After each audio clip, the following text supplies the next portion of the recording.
My name is Liz, and I work with space, sound, light, and archives. This all started over a decade ago, so maybe like around 2010-ish. I was back in Savannah.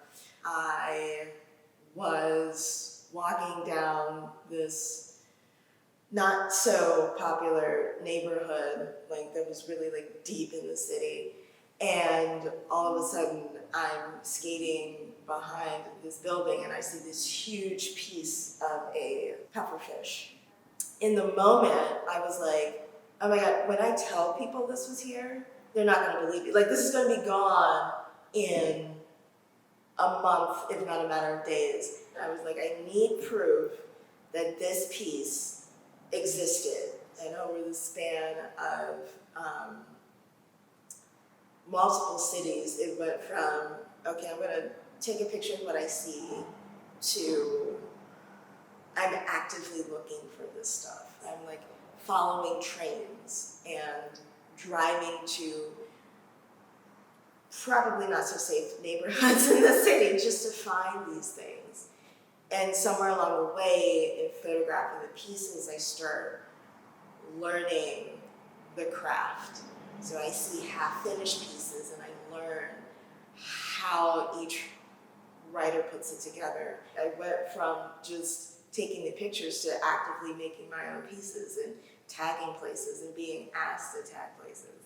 Being here at Speedwell was a time to sit down and look at what I had and to start to unfold all of the meanings that is there. And one of those meanings is like, it's taking up space. If I make a tag, I am literally using my voice to take up space.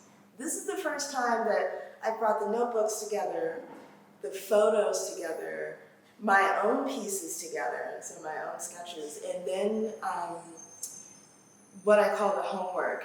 That scholarship is really just beginning because I started my life as a musician, and as a musician that did mostly like improv, spontaneous, jam sessions. Like, that play is really crucial for me. I've been able to actually put together these books of like scanning individual pages of the notebooks that span over years, and then putting some highlights together, writing on top of that, so it becomes like this funky meta notebook on top of a notebook deal. Seeing for the first time, like, actually codified that evolution, like the evolution of the project, but also the evolution from being this really shy person who was like, well, as long as I'm not doing it, I can't get in trouble, that became, well, whatever, let's go for it, let's do it.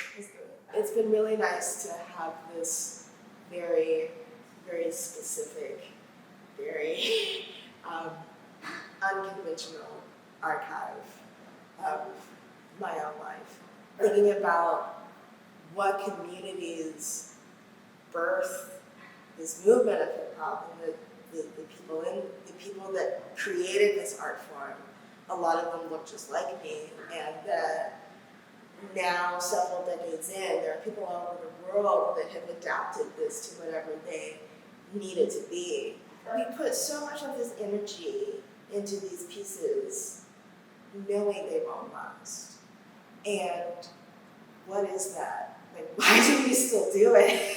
If we know it, there's an honesty, there's a directness, there's no middle person to mediate the experience. When I started, it was about the individual pieces, but now I feel like I'm more focused on preserving that overall culture, this street, this urban, this marginalized, and yet somehow still commercialized, raw and gritty beautiful culture